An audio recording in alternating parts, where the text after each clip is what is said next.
para awak kapal selam di seluruh dunia menghadapi kemungkinan yang sangat nyata dan menakutkan, yakni kapal selam mereka bisa rusak dan terjebak di dasar laut. Tidak semua kapal permukaan yang bisa mencapai titik kecelakaan bisa memberikan pertolongan karena membutuhkan teknik dan teknologi khusus untuk menyelamatkan awak yang berada ratusan meter di bawah permukaan air. Lantas bagaimana harus menyelamatkan kru yang terjebak di kapal selam di dasar laut ini? Bencana yang menimpa kapal selam Rusia Kursk pada Agustus 2000 menarik perhatian dunia dan menjadi peristiwa yang menarik fokus baru pada keselamatan kapal selam di abad baru. Empati publik di seluruh dunia tampaknya didorong oleh keyakinan bahwa ketika kapal selam tenggelam, hanya sedikit yang bisa dilakukan untuk kru. Namun sejarah penyelamatan kapal selam adalah sepanjang sejarah kapal selam itu sendiri. Karena kemampuan kapal selam secara bertahap diperkenalkan di berbagai angkatan laut di seluruh dunia, pertanyaan umum juga muncul. Apa yang dapat dilakukan jika terjadi kecelakaan yang menonaktifkan kapal selam dan membuatnya tidak bisa muncul ke permukaan? Pada dasarnya jawabannya tetap sama. Ada dua opsi yang tersedia untuk kapal selam yang tenggelam atau disebut sebagai disable submarine atau DISUB. Yang pertama, melarikan diri atau escape. Escape adalah proses di mana kru meninggalkan kapal dan mencapai permukaan tanpa bantuan eksternal. Sedangkan opsi kedua, yakni penyelamatan dilakukan oleh pihak luar yang mengeluarkan awak yang terperangkap di kapal selam.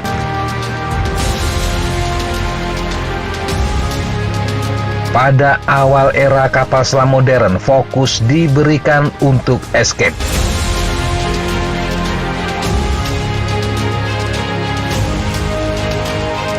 Muncul sekitar tahun 1910, sistem escape pertama berasal dari alat bantu pernapasan yang digunakan oleh penambang batu bara. Ini menggunakan katrit soda kapur yang mengikat karbon dioksida dalam jumlah besar hingga membersihkan udara yang dihirup.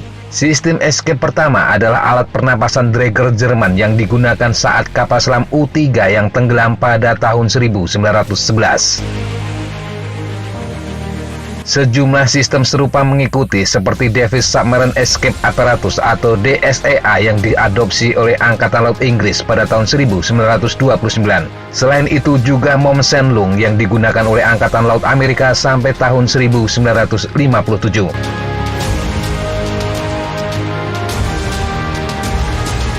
Inggris kemudian mengganti DSEA dengan teknik free ascent atau blow and go. Free ascent melibatkan kru yang memulai pendakian dengan udara terkompresi di paru-paru mereka. Selama pendakian, kru menghembuskan napas dengan kecepatan yang terkendali yang memungkinkan udara keluar.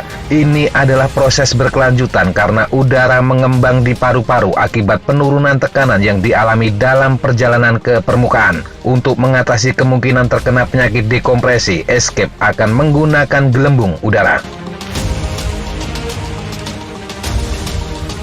Untuk membantu pelarian kru juga dapat menggunakan jaket pelampung atau cincin apung. Dalam hal ini, laju pendakian lebih cepat dan mengharuskan kru melesat lebih cepat sampai ke permukaan. Setelah godaan singkat dengan free ascent, Angkatan Laut Amerika menerapkan Steincke Hood pada tahun 1962. Secara harfiah, ini adalah tudung dengan masker plastik yang terpasang pada jaket pelampung. Steincke Hood memungkinkan kru menghirup udara yang terperangkap di kap saat pendakian mereka setelah escape dari kapal. Free ascent dan Steincke Hood disukai karena kemudahan penggunaannya. Tetapi kedua sistem ini memiliki satu kekurangan yang mencolok. Mereka gagal memberikan perlindungan setelah kru mencapai permukaan. Semua kru yang berjumlah 72 orang berhasil mencapai permukaan, tetapi hanya 15 yang selamat dengan sisanya tersapu air dan hilang.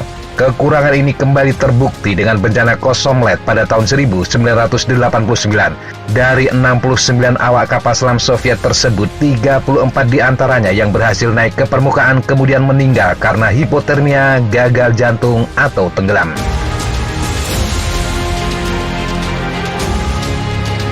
Pada 1990-an, sebagian besar Angkatan Laut Dunia yang mengoperasikan kapal selam mengganti sistem escape dengan Submarine Escape Immersion Ensemble atau SEIE yang dikembangkan oleh Inggris.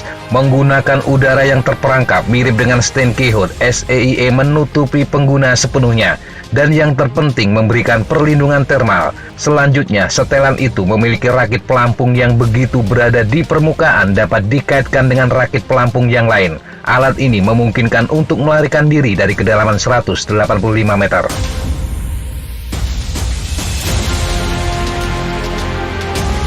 Sebelum tahun 1939, secara umum dianggap jika kru tidak dapat melarikan diri dari kapal selam yang karam, maka hanya sedikit yang dapat dilakukan untuk menyelamatkan mereka. Selama tahun 1920-an, beberapa angkatan laut, khususnya Amerika, melakukan operasi penyelamatan dengan beberapa keberhasilan. Namun operasi penyelamatan awal ini dilakukan dalam kondisi ideal yang jarang terjadi dalam prakteknya. Seringkali kerusakan yang dialami kapal selam tidak diketahui, yang berarti kapal selam tidak dapat dipindahkan karena dapat pecah dalam prosesnya. Waktu juga merupakan faktor karena kru hanya akan memiliki cadangan udara paling lama 3 hari.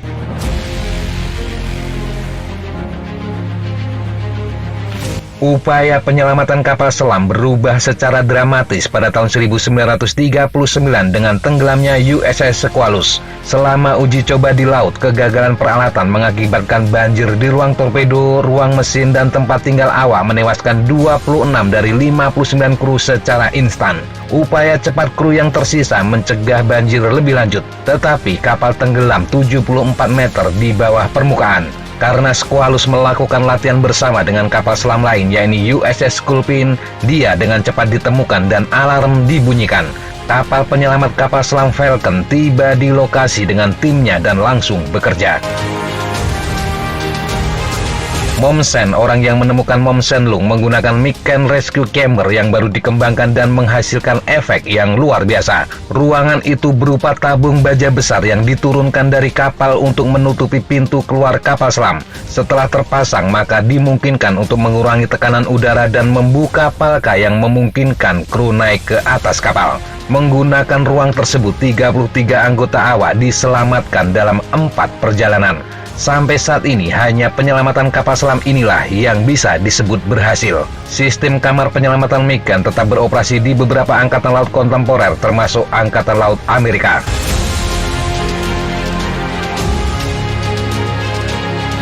Filosofi penyelamatan kapal selam berkembang lebih jauh pada tahun 1960-an setelah hilangnya 2 kapal selam nuklir Amerika, USS Tracer dan USS Scorpion. Setelah mempertimbangkan berbagai opsi, US Navy kemudian mengembangkan Deep Submerged Rescue Vehicle atau DSRV. Memasuki layanan tahun 1970-an, DSRV merupakan kapal selam mini berawak yang dipasangkan dengan palka kapal selam yang karam. Selanjutnya, DSRV dapat membawa 24 orang sekaligus hingga menawarkan fleksibilitas yang tinggi. 2 kapal dibangun dan 1 dipertahankan dalam keadaan operasional sehingga dapat diterbangkan dengan pesawat kargo C5 ke pelabuhan terdekat dari kapal selam yang mengalami kecelakaan. Selanjutnya, alat itu bisa dibawa di kapal selam Amerika atau kapal selam sekutu yang dimodifikasi. Beroperasi dari kapal selam berarti bahwa kondisi permukaan yang buruk cenderung tidak mempengaruhi operasi penyelamatan. Sejumlah negara mengikuti langkah Amerika. Kendaraan penyelamat kapal selam LR-5 Angkatan Laut Inggris mirip dengan DSRV dalam banyak aspek. Selain LR-5, Angkatan Laut Inggris juga memiliki Submarine Parachute Assistance Group atau SPAG dan Scorpio Remote Operated Vehicle atau ROV. SPAG berfungsi memberikan bantuan kepada kru kapal selam yang berhasil melarikan diri. Sedangkan fungsi utama Scorpio adalah memeriksa dan mensurvei kapal selam di dasar laut.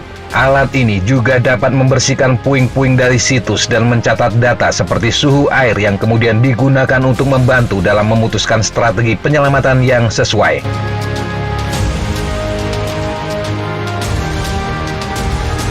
Ada juga NATO Submarine Rescue Service atau NSRS. Ini adalah sebuah sistem yang dikembangkan bersama oleh Inggris, Prancis, dan Norwegia. Sementara US Navy mengembangkan Submarine Rescue Diving and Recompression System atau SRDRS. Kedua sistem serupa dan akan melakukan operasi penyelamatan dalam 3 tahap, yaitu pengintaian, penyelamatan, dan dekompresi kru. Tahap pengintaian akan melibatkan ROV untuk menemukan kapal selam dan merekam data sebelum kapal berawak melakukan penyelamatan. Tahap terakhir adalah dekompresi kru. Ini akan melibatkan ruang transfer under pressure atau TUP yang memungkinkan kru dipindahkan dari kendaraan penyelamat langsung ke ruang dekompresi. Langkah ini untuk mencegah paparan perubahan atmosfer yang tidak aman.